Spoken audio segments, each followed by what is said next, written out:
everyone, welcome back to our channel. This video is about classification of management theory. हम unit first की अगर आप बात करो तो उसमें मैनेजमेंट थ्योरी, मैनेजमेंट स्कूल का एक अलग से टॉपिक दिया हुआ है जो बहुत ही इम्पॉर्टेंट है। पता नहीं कितने क्वेश्चन आपको हर पेपर में मिल जाएंगे। मोस्टली आपको 4-5 क्वेश्चंस तो मिल ही जाते हैं, कभी 2-3 मिल जाते हैं, बट आराम से आपको यहाँ से क्वेश्चन रिपीटेडली आता ही है।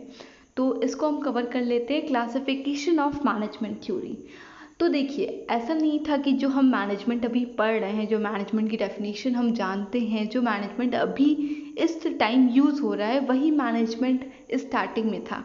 बट मैनेजमेंट क्या हुआ, वो टाइम टू टाइम इवॉल्व हुआ है। उसकी पहले थ्योरी कुछ और थी, फिर मिड में कुछ और हुई, और अभी टाइम के साथ मैनेजमेंट का डेफिनेशन, मैनेजमेंट का यूज़, मैनेजमेंट के एडवांटेजेस, कैसे कैसे उसको इम्प्लीमेंट करना है, सब टाइम टू टाइम चेंज होता गया। तो उसी चेंजेस में आपका क्लासिफिकेशन ऑफ मैनेजमेंट थ्योरी आता है, जिसमें क्लासिफाई किया गया है कि मैनेजमेंट कैसे चेंज हुआ है एक ड्यूरेशन के बाद, और उसमें कौन कौन से कंट्रीब्यूटर्स आते हैं। हर एक स्पैम ऑफ टाइम में कुछ कंट्रीब्यूटर्स आते हैं, उनकी कुछ आइडियोलॉजी डिफरेंट होती है, कुछ अलग होती है, कुछ इवॉल्व होती है अपने लास्ट वाले कंट्रीब्यूटर से। तो इसी चीज़ को हम स्टडी करेंगे। तो चलिए देखते हैं। हिट्स एंड अदर 1979 में क्लासिफाई किया था मैनेजमेंट थ्योरी को। तो इन्होंने पूरी मैनेजमेंट थ्योरी देखी, वहाँ पे तो थ्योरीज ऑलरेडी आपकी 17 से 90 से ही चल रही है, 18 से ही चल रही है। 18th सेंचुरी से ही मैनेजमेंट का यूजेस स्टार्ट हो गया था।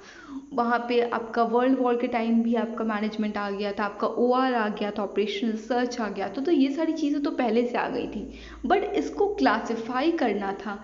जैसे आपकी हिस्ट्री होती है, वो क्लासिफाई की गई ना, अब की गई है, पहले तो की नहीं गई थी। तो उसी चीज़ को क्लासिफाई हिट्स एंड अदर्स ने किया था 3 ब्रॉडर कैटेगरी में, जिसमें क्लासिकल मैनेजमेंट थ्योरी आती है, न्यू क्लासिकल आती है, और मॉडर्न मैनेजमेंट आता है।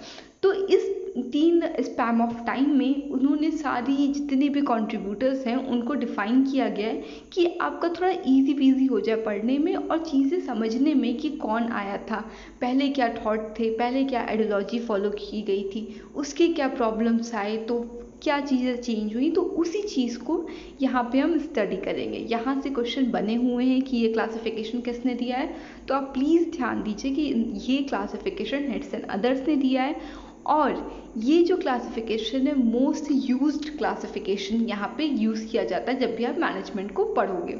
तो क्लासिफिकेशन मैनेजमेंट, क्लासिकल मैनेजमेंट में क्या होता है, क्लासिकल मैनेजमेंट आप समझ लो जो आपका एकदम बेसिक होता है। उसमें क्या होता था कि गाइडलाइंस बना दी जाती थी, स्ट्रक्चर बना दिया जाता था, कुछ फंक्शंस, आपके फंक्शंस के अकॉर्डिंग ऑर्गेनाइजेशन को डिफाइन किया जाता था।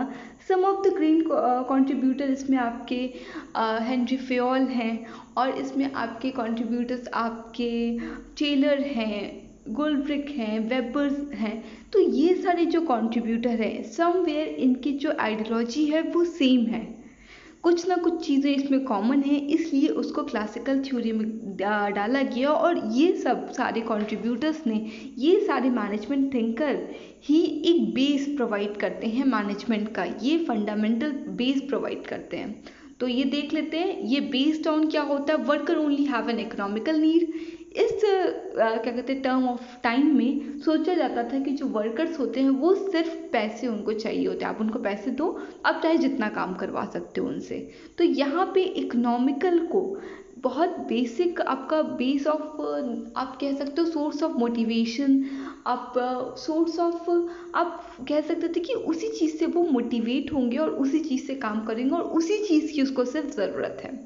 और फोकस क्या करता था, स्पेशलाइजेशन ऑफ लेबर। अब यहाँ पे हम लेबर को स्पेशलाइज कर रहे हैं, उनको स्पेसिफाई कर रहे हैं कि कौन सा लेबर क्या काम करेगा। अब यहाँ पे डिवीजन ऑफ वर्क की बात हो रही है।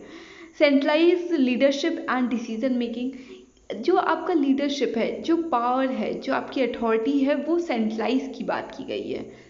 ये पहले क्या होता था, वो चीज़ें इतनी डिफाइन नहीं थी, बट अब कहा जा रहा है कि एक पर्सन है, वहाँ पे डिवीज़न ऑफ वर्क होगा, एक लेवल ऑफ पीपल आपका काम करेंगे, एक लेवल ऑफ पीपल आपका प्लानिंग करेंगे, ऑर्गेनाइजिंग करेंगे, डिसीजन मेकिंग करेंगे, वो लीडर्स होंगे।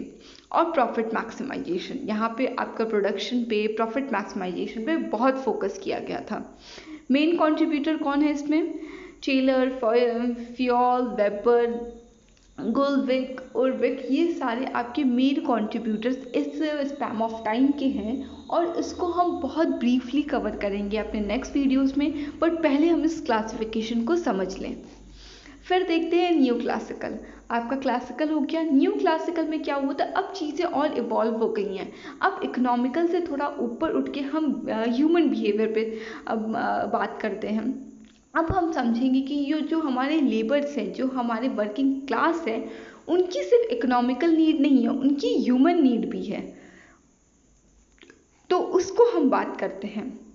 इसमें देख लेते हैं, the new classical theory was concern with employ. अब यहाँ पे एम्प्लॉय की बात की जा रही है।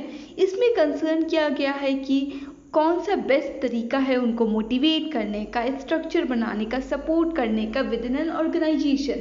अब हम लोग एम्प्लॉय ओरिएंटेड हो रहे हैं।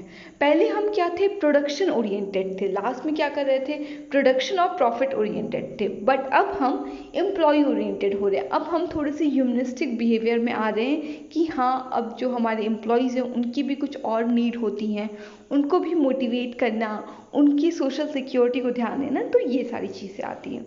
इसमें दो मूवमेंट आए थे, जो ह्यूमन रिलेशन मूवमेंट था और बिहेवियर मूवमेंट था। इसको डीपली कवर करेंगे अपने वीडियो में, आप उसको ज़रूर देखिएगा क्योंकि क्वेश्चंस बनते हैं वहाँ से। Modern management theory, modern management theory जो आपका अभी चल रहा है, अभी जो मैनेजमेंट को हम फॉलो कर रहे हैं, जो आपका मोटिवेशन हो गया, सोशल सिक्योरिटी हो गया, आपका इनफॉर्मल कम्युनिकेशन की इम्पोर्टेंस हो गए, आपका जितनी भी आप चीज़ें आप जानते हो, आपका मैस्लो थ्योरी हो गई मोटिवेशन की, तो ये सारी चीज़ें जितनी भी आपकी सोशलाइजेशन हो गया, इंडक्शन हो गया, ओरिएंटेशन हो गया, तो ये सारी चीज़ें क्या हैं, ये आपका मॉडर्न मैनेजमेंट का फेज़ है। वो सारी चीज़ें इसमें इन्वॉल्व होती हैं, किसमें, मॉडर्न मैनेजमेंट। तो ये एम्प्लॉय सेंट्रिक होता है, डेमोक्रेटिक होता है, यहाँ पे आपका वर्कर पार्टिसिपेशन भी आता है। इसमें आप पार्टिसिपेट कर सकते हो as a worker, as a employ भी आपका डिसीजन मेकिंग में कुछ ना कुछ सजेशन होता है, कुछ ना कुछ इनपुट होगा। सुपरवाइजरी लीडरशिप होती है और बहुत सारी ऐसी चीज़ें होती हैं जो आपका पिछले दो इस मैनेजमेंट थ्योरी से बेटर थी, जो और ज़्यादा इस टाइम पे सूट करती हैं। तो इसमें आपके कंट्रीब्यूटर्स आप जानते ही हो, मैस्लो, XY थ्योरी, जितनी भी चीज़ें आप अभी पढ़ रहे हो वो सारी चीज़ें इसमें आती हैं।